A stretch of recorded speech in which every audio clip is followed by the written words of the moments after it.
Assalamualaikum warahmatullahi wabarakatuh. Nama saya Fahmi Wahid Budiarto. Saya mahasiswa Universitas Muhammadiyah Fakultas Teknik, jurusan Teknik Informatika D3. Di sini saya akan menjawab soal UAS mata kuliah ISBD dari dosen Bu Istiqomah. Di sini ada 4 pertanyaan. Yang pertama, jelaskan fungsi utama moral dan hukum. Yang kedua, bagaimana wujud moral dan hukum. Yang ketiga, hubungan antara hukum dan moralitas. Yang keempat, bagaimana proses terbentuknya moral dan hukum dalam kehidupan manusia. Berikan analisa dan contohnya. Saya akan menjawab pertanyaan yang pertama, yaitu fungsi utama moral dan hukum. Moral sendiri merupakan kondisi pikiran, perasaan, ucapan, dan perilaku manusia yang terkait dengan nilai-nilai baik dan buruk. Manusia yang tidak memiliki moral disebut amoral. Artinya dia tidak bermoral dan tidak memiliki nilai positif di mata manusia lainnya. Sehingga moral adalah hak mutlak yang harus dimiliki oleh manusia. Moral itu sifat dasar yang diajarkan di sekolah, dan manusia harus mempunyai moral jika ingin dihormati oleh sesamanya. Moral bisa disebut juga perbuatan, tingkah laku, ucapan seseorang dengan berinteraksi dengan manusia. Apabila yang dilakukan seseorang itu sesuai dengan nilai rasa yang berlaku di masyarakat tersebut dan dapat diterima serta menyenangkan lingkungan masyarakat, maka orang itu dinilai mempunyai moral yang baik. Begitu juga sebaliknya.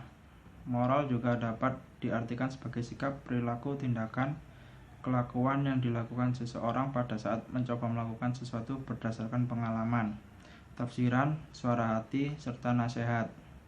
Jadi, fungsi utama moral adalah untuk membuat seseorang menonjolkan sisi positif yang ada pada dirinya ketika bermasyarakat, atau bisa disebut menempatkan diri dengan benar di tempat dia berada. Sedangkan fungsi hukum secara umum bisa diartikan sebagai berikut, yaitu untuk menertibkan dan mengatur pergaulan dalam masyarakat serta menyelesaikan masalah yang timbul dalam kehidupan sosial. Fungsi hukum sebenarnya sangat luas, tetapi fungsi yang luas tersebut bisa disempitkan dengan pengertian yaitu sebagai alat pengatur tata tertib, sarana untuk mewujudkan keadilan sosial lahir dan batin, sarana penggerak pembangunan, penentu alokasi wewenang, alat penyelesaian sengketa, memelihara kemampuan masyarakat untuk menyesuaikan diri dengan kondisi kehidupan yang berubah, mengatur tata tertib di dalam masyarakat secara damai dan adil, dapat melayani kehendak negara, yaitu mendatangkan kemakmuran dan kebahagiaan rakyat demi keadilan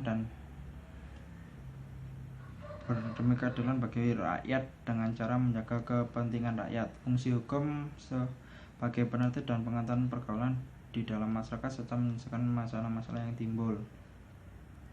Selanjutnya, pertanyaan kedua yaitu bagaimana wujud moral dan hukum.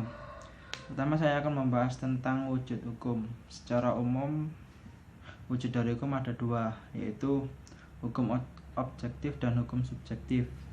Hukum objektif adalah hukum yang berada di dalam suatu negara yang berlaku secara umum bagi seluruh masyarakat dalam suatu hubungan hukum antara dua orang atau lebih. Sedangkan hukum subjektif adalah hukum yang timbul dari hukum objektif yang selalu dan berlaku bagi orang-orang tertentu. Hukum subjektif ini pula bisa disebut juga hak asasi manusia, dan pembagiannya jarang dipergunakan. Itu tadi adalah wujud dari hukum. Sedangkan wujud dari moral antara lain yang pertama, mengembangkan sikap empati, yakni dengan membentuk kesadaran dan kosakata emosional, meningkatkan kepekaan terhadap orang lain, dan mampu untuk memahami suatu dari sudut pandang orang lain. Yang kedua, menumbuhkan hati nurani dengan membangun moral seseorang, memberikan ajaran kebaikan untuk memperkuat hati nurani dan membantu seseorang untuk membedakan mana yang benar dan mana yang salah. Yang ketiga, menumbuhkan pengendalian diri, yakni dengan memprioritaskan mana yang dianggap benar, selalu berupaya untuk menjadi motivator bagi dirinya sendiri dan berpikir matang sebelum mengambil keputusan. Yang keempat, mengembangkan sikap menghormati orang lain, yakni dengan memberikan contoh akan menghormati orang lain dan memberikan pendidikan sopan santun. Yang kelima, memelihara kebaikan, yakni dengan mengerjakan nilai dan makna kebaikan, mengembangkan sikap toleransi, serta mendorong untuk selalu melakukan kebaikan. Yang keenam, mengembangkan sikap toleransi, yaitu dengan menghormati hak dan kewajiban orang lain dengan menanamkan apresiasi terhadap keberagaman dan tidak mudah memiliki prasangka akan hal tertentu. Yang terakhir, mengembangkan keadilan, yakni dengan mengembangkan sikap terbuka dan berperilaku secara seimbang tanpa membeda-bedakan sesuatu. Selanjutnya, pertanyaan ketiga, yaitu hubungan antara hukum dan moralitas. Antara hukum dan moral terdapat hubungan erat sekali. Apa artinya undang-undang kalau tidak disertai moralitas? Dengan demikian, hukum tidak akan berarti tanpa dijiwai moralitas.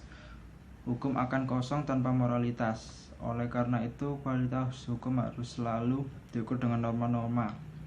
Perundang-undangan yang immoral harus diganti. Di sisi lain, moral juga membutuhkan hukum, sebab moral tanpa hukum hanya angan-angan saja. Kalau kita diundangkan atau dilembagakan dalam masyarakat, dengan demikian hukum bisa meningkatkan dampak sosial dari moralitas. Meskipun tidak semua harus diwujudkan dalam bentuk hukum, karena hal itu mustahil. Hukum hanya membatasi diri dengan mengatur hubungan antar manusia dan relevan. Meskipun hubungan hukum dan moral begitu erat, namun hukum dan moral tetap berbeda, sebab dalam kenyataannya mungkin ada hukum yang bertentangan dengan moral atau ada undang-undang yang immoral, yang berarti terdapat ketidakcocokan antara hukum dan moral. Untuk itu, di dalam konteks ketatanegaraan Indonesia ini, apabila dalam konteks pengambilan keputusan, hukum membutuhkan moral sebagaimana moral membutuhkan hukum. Apa artinya hukum jika tidak disertai moralitas? Hukum dapat memiliki kekuatan jika dijiwai oleh moralitas. Kualitas hukum terletak pada bobot moral yang menjiwai. Tanpa moralitas, hukum tanpa kosong dan hampa.